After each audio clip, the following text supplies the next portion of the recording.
Two wheeler ಮೆಕ್ಯಾನಿಕರ್ ಸಂಘವನ್ನು ಉದ್ಘಾಟನೆ ಮಾಡಲಾಯಿತು. ಕಲಬುರಗಿ ಜಿಲ್ಲೆ ಚಿಂಚೋಳಿ ತಾಲೂಕಿನ ಮಹಾಂತೇಶ್ವರ ಕಲ್ಯಾಣ ಮಂಟಪದಲ್ಲಿ ನೂತನವಾಗಿ ಟೂ ವೀಲರ್ ಮೆಕ್ಯಾನಿಕರ್ ಸಂಘವನ್ನು ಉದ್ಘಾಟನೆ ಮಾಡಲಾಯಿತು. ಕಾರ್ಯಕ್ರಮವನ್ನು ಶ್ರೀ ದೊಡ್ಡೇಂದ್ರ ಮಹಾಸ್ವಾಮಿಗಳು ಏಕದಂಡಿಗೆ ಮಠ ಸುಲೆಪೇಟ ಅವರು ಜ್ಯೋತಿ ಬೆಳಗಿಸುವ ಮೂಲಕ ಕಾರ್ಯಕ್ರಮಕ್ಕೆ ಚಾಲನೆ ನೀಡಿ ಮಾತನಾಡಿದರು. ಕಳೆದ 23 ವರ್ಷಗಳಿಂದ ಹಿಂದೆ ಟೂ ವೀಲರ್ ಅಂದರೆ ಬಹಳ ಇತ್ತು. ಆದರೆ ಈಗ ಟೂ ವೀಲರ್ ಗಾಡಿಗಳು ಬಹಳಷ್ಟು ಹೆಚ್ಚಾಗಿದ್ದು, ಅದರಿಂದ ಕರ್ನಾಟಕ ದ್ವಿಚಕ್ರ ವಾಹನ ಕಾರ್ಯಾಗಾರ ಮಾಲೀಕರ ಮತ್ತು ತಂತ್ರಜ್ಞರ ಸಂಘ ಬೆಂಗಳೂರು ರಾಜ್ಯ ಶಾಖೆಯಿಂದ ಇಂದು ಚಿಂಚೋಳಿ ತಾಲೂಕಿನ ನೂತನವಾಗಿ ಟೂ ವೀಲರ್ ಮೆಕ್ಯಾನಿಕರ್ ಸಂಘವನ್ನು ಉದ್ಘಾಟನೆ ಮಾಡಿದ್ದು ಬಹಳ ಸಂತೋಷವಾಗಿದೆ ಎಂದು ಅವರು ಹೇಳಿದರು.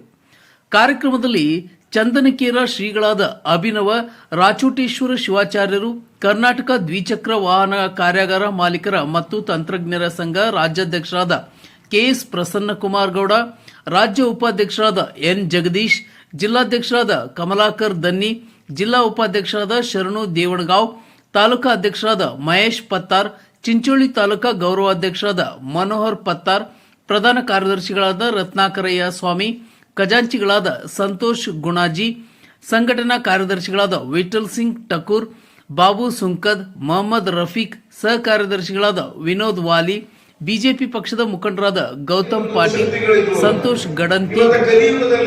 ಅದರೊಳಗೂ ಈ ಪ್ರಜಾಪ್ರಭುತ್ವದ ಒಂದು ವ್ಯವಸ್ಥೆಯೊಳಗ ಸಂಘಟನೆಯ ಶಕ್ತಿನೇ ಬಹಳ ಮುಖ್ಯವಾಗಿದ್ದು, ಅಂತಹ ಸಂಘಟನೆಯನ್ನ ಇವತ್ತು ತಾವೆಲ್ಲರೂ ಕೂಡ ಜಾತಿ ಧರ್ಮ ಅದನ್ನೆಲ್ಲ ಮೀರಿ ನಾವೆಲ್ಲರೂ ಮೆಕ್ಯಾನಿಕ್ಗಳು ಅಂತಕ್ಕಂಥ ಸಂಘಟನೆಯನ್ನ ಹುಟ್ಟಾಕೊಂಡಿದ್ದೀರಿ. ಹೀಗಾಗಿ ತಮ್ಮೆಲ್ಲರಿಗೂ ನಾನು ಮೊದಲಿಗೆ ತಮ್ಮೆಲ್ಲರಿಗೂ ಶುಭವನ್ನು ಕೋರ್ತೇನೆ, ಶುಭಾಶಯಗಳನ್ನ ಹೇಳುತ್ತಾ, ನೀವು ಕಟ್ಟಿರ್ತಕ್ಕಂಥ ಸಂಘಟನೆ ಇವತ್ತ ಟೂ ವೀಲರ್ 4 ವೀಲರ್ ಅದರದೇ ಆಗಿರ್ತಕ್ಕಂಥ ನೀವೆಲ್ಲ ಟೂ ವೀಲರ್ ಒಂದು ಸಂಘಟನೆಯನ್ನ ಕಟ್ಟಿಕೊಂಡಿದ್ದೀರಿ. ನಾನು ಹೇಳುವುದಿಷ್ಟೇ, ನಾವು ಯಾವುದೇ ಸಂಘಟನೆಯನ್ನು ಕಟ್ಟಿಕೊಳ್ಳಿ ಅಥವಾ ನಾವು ಒಂದು ಕೆಲಸವನ್ನ ಮಾಡಲಿ, ನಮ್ಮ ಉದ್ದೇಶ ಏನಿರ್ತದಪ್ಪ ಅಂತಂದ್ರ ನಾವು ನಮ್ಮ ಸಂಸಾರ ನಮ್ಮ ಕುಟುಂಬ ಸರಿಯಾಗಿರೋದ್ರ ಜೊತೆಗೆ ನಾವುಗಳೆಲ್ಲರೂ ಕೂಡ ಒಂದು ಕಡೆಗೆ ಶಿಸ್ತಿನಿಂದ ಇರಬೇಕು ಅಥವಾ ಸುಂದರವಾಗಿರ್ತಕ್ಕಂಥ ಜೀವನ ಇರಬೇಕು ಅನ್ನೋದಷ್ಟೇ ಉದ್ದೇಶ ಇರ್ತದೆ. ನಾನು ಹೇಳುವುದಿಷ್ಟೇ, ಒಬ್ಬರು ನಿಮಗೆಲ್ಲರಿಗೂ ಉದಾಹರಣೆ ಆಗಬೇಕು. ಇವತ್ತು ಇದರಲ್ಲಿ ನೀವು ಬಹಳಷ್ಟು ಜನ ಬೆಳೆದವರಾಗಿದ್ದೀರಿ. ವಿಜಯ ಸಂಕೇಶ್ವರ್ ಅವರು ಒಂದು ಲಾರಿಯನ್ನ ಖರೀದಿ ಮಾಡುವ ಮುಖಾಂತರ ಅನೇಕ ಲಾರಿಗಳನ್ನ ಮಾಡಿಕೊಂಡ್ರು ಅಂತಕ್ಕಂಥದ್ದು ನಿಮ್ಮೆಲ್ಲರಿಗೂ ಗೊತ್ತಿರುವಂತದ್ದು. ಹಂಗ ನಾವು ಇಲ್ಲಿ ನಿಮ್ಮ ಟೂ ವೀಲರ್ ಸಂಘದ ಟೂ ವೀಲರ್ ಸಂಘದ ಗೌರವಾಧ್ಯಕ್ಷರಾಗಿರ್ತಕ್ಕಂಥ ಮನೋಹರ್ ಪತ್ತಾರ್ ಅವರ ಮನೆ ಗುರುಗಳಾಗಿರೋದ್ರಿಂದ ನನಗೆ ಗೊತ್ತಿರುವಂತ ಒಂದಿಷ್ಟು ವಿಷಯಗಳನ್ನು ಹೇಳ್ತೀನಿ ನಾನು. ನಾವು ಇವ್ರ ಮನೆಗಳಿಗೆ ಸಾಮಾನ್ಯವಾಗಿ ವರ್ಷಕ್ಕೆ ಒಂದಿಷ್ಟು ದೇಶವನ್ನು ಹೋಗ್ತಿರ್ತೀವಿ, ಅಂದ್ರೆ ದಕ್ಷಿಣಕ್ಕೆ ಮಠದ ನಿರ್ವಹಣೆಗೆ ಒಂದಿಷ್ಟು ದಕ್ಷಿಣೆಗಾಗಿ ಹೋಗಿರ್ತೀವಿ. ಅವ್ರು ಹೇಳ್ತಿರ್ತಾರೆ, ನಮ್ಮಲ್ಲಿ ಏನ್ ಆಸ್ತಿ ಅದ್ರಿ ಗುರುಗಳೇ, ನನ್ನ ಆಸ್ತಿ ಏನಪ್ಪಾ ಅಂತಂದ್ರೆ ಒಂದು ಪಕ್ಕಡು ಒಂದು ಸ್ಪ್ಯಾನರ್ ಅಂತ. ಅವ್ರು ಏನ್ ಹೇಳ್ತಿದ್ರು ಅಂದ್ರೆ, ನನ್ನ ಆಸ್ತಿ ಏನಪ್ಪಾ ಅಂದ್ರೆ ಒಂದು ಪಕ್ಕಡು ಒಂದು ಸ್ಪ್ಯಾನರ್, ನಾನು ಇದ್ರ ಮೇಲೆ ಬದುಕಂತವ ಅಂತಕ್ಕಂಥ ಮಾತನ್ನ ಹೇಳ್ತಿದ್ರು. ಹಂಗ ಇವತ್ತು ನಿಮ್ಮ ಕೈಯಲ್ಲಿರ್ತಕ್ಕಂಥ ಟೂಲ್ಸ್ ಏನಿರ್ತಾವಲ್ಲ, ಆ ಪಕ್ಕಡು ಸ್ಪ್ಯಾನರ್ ಅದು ಹೆಂಗ್ ಬೆಳಿಬೇಕು ಅಂತಂದ್ರ, ಮನೋಹರ್ ಅವರು ತಾವು ಆ ಆಸ್ತಿಯನ್ನ ಇಟ್ಟುಕೊಂಡು ನಿಮ್ಮೆಲ್ಲರಿಗೂ ಗೊತ್ತಿರಬೇಕು, ಅತ್ಯಂತ ಸುಂದರವಾಗಿ ಜೀವನವನ್ನ ಮಾಡಿಕೊಂಡು ಬಂದು ಇವತ್ತೊಂದು ಶೋರೂಮ್ ಓನರ್ ಆಗಿದಾರಲ್ಲ, ಆ ರೀತಿಯ ಬದುಕು ನಿಮ್ಗೆಲ್ಲರೂ ಆಗ್ತದೆ. ಈ ವೇದಿಕೆಯಲ್ಲಿ ಬಹಳಷ್ಟು ಜನ ಮೆಕ್ಯಾನಿಕ್ ಗಳಾಗಿ ಬೆಳೆದಂತವ್ರು ಇರಬಹುದು. ನಾನು ಅವರನ್ನ ಸರಿಯಾಗಿ ಪರಿಚಯಿಸ್ಲಿಕ್ಕಿಲ್ಲ, ಹೀಗಾಗಿ ನಾನು ಇವ್ರ ಉದಾಹರಣೆಯನ್ನು ತಗೊಳ್ಳಕತ್ತೀನಿ. ತಾವ್ಯಾರು ಅನ್ನತ ಬಯಸಲ್ಲ ಅಂತ ಅನ್ಕೊಂಡಿದ್ದೀನಿ ನಾನು. ಅವ್ರು ಹೆಂಗ್ ಬಂದವರು ಅಂತಂದ್ರೆ, ನಮ್ಮನ್ನ ಬಹಳ ಎತ್ತರ ಮಟ್ಟಕ್ಕೆ ತೆಗೆದುಕೊಂಡು ಹೋಗ್ಬೇಕಾಗಿತ್ತಪ್ಪ ಅಂತಂದ್ರೆ ಯಾವುದು ಅಂತಂದ್ರ, ಯಾವುದು ವ್ಯಸನಗಳಿಂದ ದೂರ ಇರಬೇಕು, ಚಟಗಳಿಂದ ನಾವು ದೂರ ಇರಬೇಕು.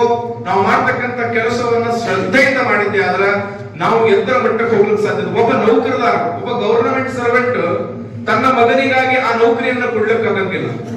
ಆದರೆ ಒಬ್ಬ ಬಿಸಿನೆಸ್ ಮ್ಯಾನ್ ಅಥವಾ ಈ ತರ ನೀವು ಕೆಲಸ ಮಾಡ್ತಕ್ಕಂಥವ್ರ ಅಂಗಡಿ ಮಾಲೀಕರು, ಆ ಅಂಗಡಿಯನ್ನ ನಿಮ್ಮ ಮಗನಿಗಾಗಿ ಬಿಟ್ಟು ಹೋಗ್ಬೋದು. ಆ ಅಂಗಡಿ 50,000 ದುಡಿಬಹುದು, 1,00,000 ದುಡಿಬಹುದು. ಆದರೆ ನೀವು ಆ ಸುಂದರವಾಗಿರ್ತಕ್ಕಂಥ ಜೀವನ ನಿಮ್ಮ ಮಗನಿಗೆ ಬಿಡಬೇಕಾದ್ರೆ ನೀವು ಕೂಡ ಒಂದು ಮಾಡೆಲ್ ಆಗಬೇಕು. ಇವತ್ತ ನನ್ನ ಕಣ್ಣಿಗೆ ಮಹೇಶ್ ಯೋಚನೆ ಮಾಡಿದ್ರೆ ಮನೋಹರ್ ಅವರು ಒಂದು ಹೀರೋ ತರ ಕಾಣಿಸ್ತಾರೆ ನನ್ನ ಕಣ್ಣಿಗೆ. ಆ ರೀತಿಯ ಬದುಕು ನಿಮ್ಮೆಲ್ಲರೂ ಆಗ್ಲಿ ಅಂತಕ್ಕಂಥ ಆಶಯವನ್ನ ಹೇಳುತ್ತಾ, ಇವತ್ತ ನೀವು ಟೂ ವೀಲರ್ ಮೆಕ್ಯಾನಿಕ್ ಆಗಿದ್ದೀರಿ. 20 ವರ್ಷಗಳ ಮೊದಲಿರ್ತಕ್ಕಂಥ ಗಾಡಿಗಳ ಬೇರೆ ಇತ್ತು. ಅದಾದ್ಮೇಲೆ ಬರಬರ್ತಾ ಅದನ್ನ ಟೆಕ್ನಾಲಜಿ ಬದಲಾವಣೆ ಆಗಿ ನೀವು ಯಾವ ರೀತಿ ಕಾಂಪಿಟಿಷನ್ ಪಾದಾರ್ಪಣೆಯನ್ನ ಮಾಡ್ತಾ ಇದ್ದೀರಿ ಅಂತಂದ್ರೆ, ಇಷ್ಟು ದಿವಸ ಪೆಟ್ರೋಲ್ ಡೀಸೆಲ್ ಗಾಡಿಗಳು ಕೂಡ ಇತ್ತು ಒಂದು ಸಮಯದಲ್ಲಿ, ಅದು ಹೋಗಿ ಪೆಟ್ರೋಲ್ ಬಂತು. ಪೆಟ್ರೋಲ್ ಆದ್ಮೇಲೆ ಈಗ ಎಲೆಕ್ಟ್ರಿಕ್ ಗಾಡಿಗಳು ಬರ್ಲಿಕ್ಕತ್ತಾವ. ಹೀಗಾಗಿ ಮೊಬೈಲ್ಗಳು ಹೆಂಗ ಅಪ್ಡೇಟ್ ಆಗ್ತಿರ್ತಾವ, ಮೆಕ್ಯಾನಿಕ್ಗಳು ಕೂಡ ನೀವು ಕೂಡ ಅಪ್ಡೇಟ್ ಆಗ್ಬೇಕಾಗ್ತದ. ಆ ರೀತಿ ಒಳಗ ನಿಮ್ಮ ಸ್ನೇಹ ಸಂಬಂಧ, ಇವತ್ತು ನಿಮ್ಮ ಮೆಕ್ಯಾನಿಕ್ ಗಳನ್ನ ನೀವು ಸಹೋದರ ರೀತಿಯಿಂದ ಯಾರೋ ಒಬ್ಬರೊಂದಿಷ್ಟು ಸರಿಯಾಗಿ ಕಲ್ತವ್ರು ಇರ್ತೀರಿ, ಕಲ್ಯಾಣವಂತವರಿಗೆ ಈತ ನಮ್ಮ ಸಹೋದರ, ನಮ್ಮ ತಮ್ಮ ಅಥವಾ ನನ್ನ ಮಗನ ಸ್ವರೂಪಿ ಅಂತಕ್ಕಂಥವ್ರಿಗೆ ನಿಮಗೆ ಗೊತ್ತಿರಲಾರಂತ ವಿಷಯವನ್ನ ನಿಮ್ಮ ಸಹೋದ್ಯೋಗಿಗಳು ನಿಮ್ಮ ಸಂಘದವರಿಗೆ ನೀವು ಕಲಿಸ್ಕೊಂಡು ಹೋಗಿದ್ದೆ ಆದ್ರ ನೀವು ಕೂಡ ಈ ದೇಶದ ಒಂದು ಅಂಗನೇ ಹೌದು. ಇದೆಲ್ಲವೂ ಬೇಕೇ ಬೇಕು, ಇರ್ಲಿಲ್ಲ ಅಂದ್ರೆ ಪರಿಪೂರ್ಣತೆ ಆಗಲು ಸಾಧ್ಯನೇ ಇಲ್ಲ. ಅದಕ್ಕೆ ನೀವು ಬೆಳೆಯೋದಷ್ಟೇ ಮುಖ್ಯ ಆಗಂಗಿಲ್ಲ, ನಿಮ್ಮ ಜೊತೆಗಿರೋರನ್ನ ತೆಗೆದುಕೊಂಡು ಹೋದಾಗ ಮಾತ್ರ ನೀವುಗಳು ಕೂಡ ಒಂದು ರೋಲ್ ಮಾಡಲ್ ಆಗಲು ಸಾಧ್ಯದ. ನಿಮ್ಮ ಜೀವನದಲ್ಲಿ ನೀವುಗಳು ಕೂಡ ಒಂದು ಹೀರೋ ಆಗಲು ಸಾಧ್ಯದ. ಅದಕ್ಕೆ ಸಂಘಟನೆಯನ್ನ ಕಟ್ಟಿದ್ದೀರಿ. ಈ ಸಂಘಟನೆಯ ಮುಖಾಂತರ ನಿಮ್ಮ ಬೆಲೆ ನಿಗದಿಪಡಿಸ್ತಿರೋ ಅಥವಾ ಸರ್ಕಾರದಿಂದ ನಿಮಗೆ ಸಿಗ್ಬೇಕಾಗಿರ್ತಕ್ಕಂಥ ಸವಲತ್ತು ಬಗ್ಗೆ ಯೋಚನೆ ಮಾಡ್ತಿರೋ, ಅಥವಾ ಈ ರೀತಿಯ ಹಿರಿಯರು ಇವತ್ತು ಅವ್ರ ಮನೆಗೆ ಕುಂತಿರ್ತಾರೆ, ಮನೋಹರವರು ಬೆಳೆದ್ಬಿಟ್ರು, ಅವರ ನಂತರದಲ್ಲಿ ಅವ್ರಿಗೆ ಏನ್ ತೊಂದರೆ ಇಲ್ಲ. ಆದ್ರೆ ಈ ಮೆಕ್ಯಾನಿಕ್ ವೃತ್ತಿಯನ್ನೇ ಮಾಡಿಕೊಂಡು ಒಬ್ಬ ಮನುಷ್ಯ ಮನೆ ಹಿಡ್ಕೊಂಡು ಕುಂತಿರ್ತಾನೆ, ಆತನಿಗೆ 60 ವರ್ಷ ಆಗಿರ್ತದ.